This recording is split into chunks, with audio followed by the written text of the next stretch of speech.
नमस्कार दोस्तों आप जानते हैं करवा चौथ व्रत अति प्राचीन है।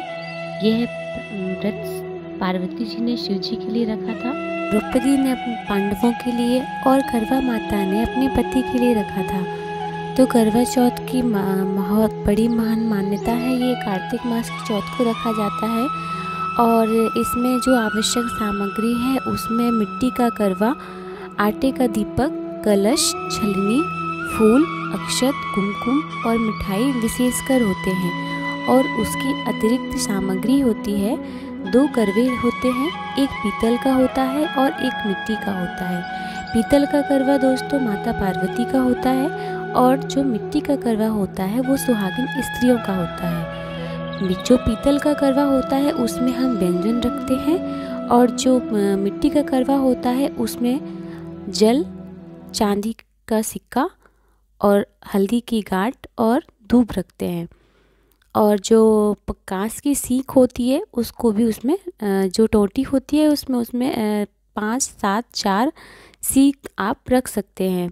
पान का पत्ता, कलश, 8 मीठी पूड़ी, अक्षत, फल, चंदन, श्रृंगार का सामान, व्रत कथा की पुस्तक, पीली मिट्टी, फूल, हल्दी, लकड़ी का आसन, सिंदूर, देसी घी, कच्चा दूध, शहद, दही, शक्कर का बूरा, रोली, मौली, मिठाई, छलनी रखा जाता है।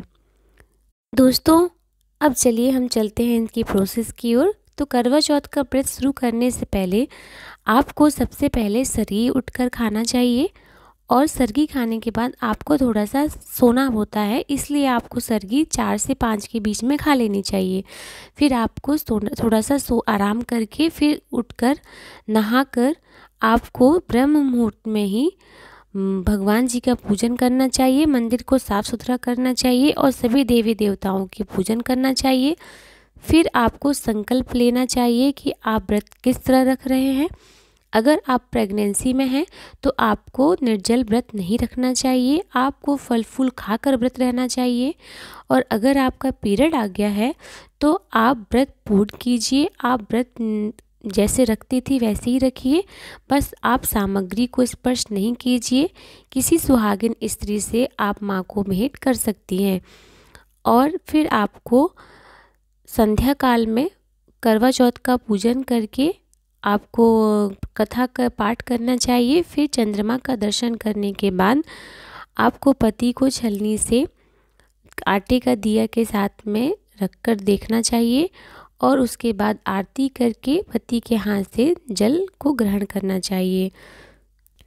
दोस्तों पूजा के दौरान थाली फेरने का नियम है, तो थाली फेरते समय आपको यही बोलना चाहिए, बहन पराई वीराम, चंद चढ़े ताम पानी पीना।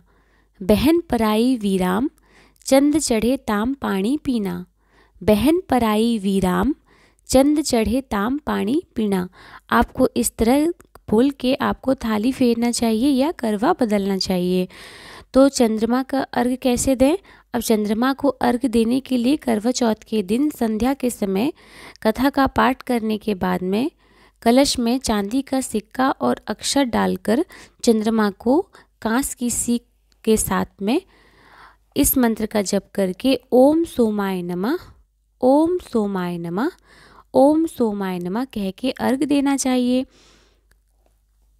दोस्तों करवा चौथ के दिन आपको दिन भर किसी की चुगली नहीं करना है, कोई भी आपको झूठ नहीं है, सब आपको संकल्प लेना है कि झूठ नहीं बोलें, ताकि प्रयास करें कि आप झूठ ना बोलें। इसीलिए आप गणेशाय नमः, ओम गणेशाय नमः इस मंत्र का जप करिए। शिव मंत्र के लिए आपको ओम नमः शिवाय का जप करना चाहिए। माँ पार्वती मंत्र के लिए आपको ओम शिवाय नमः बोलना चाहिए। चंद्रमा आपका मंत्र पता है, ओम सोमाय नमः बोलना चाहिए। फिर आपको क्या करना चाहिए और क्या नहीं करना चाहिए। तो करवा चौथ के दिन दोस्तों आपको काले, भूरे, नीले कलर के कपड़े नहीं पहनने चाहिए। आपको इस दिन लाल, गुलाबी और हरे और पीले कलर के कपड़े आपको पहनने चाहिए। करवा चौथ के दिन सुहागिन स्त्रियां पूरा 16 श्रृंगार और विशेषकर मेहंदी लगाने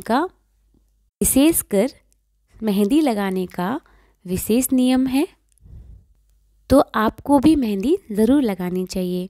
दोस्तों अब आखिर में बात करते हैं पारण के बारे में। तो दोस्तों करवा चौथ का पारण आपको चंद्र दर्शन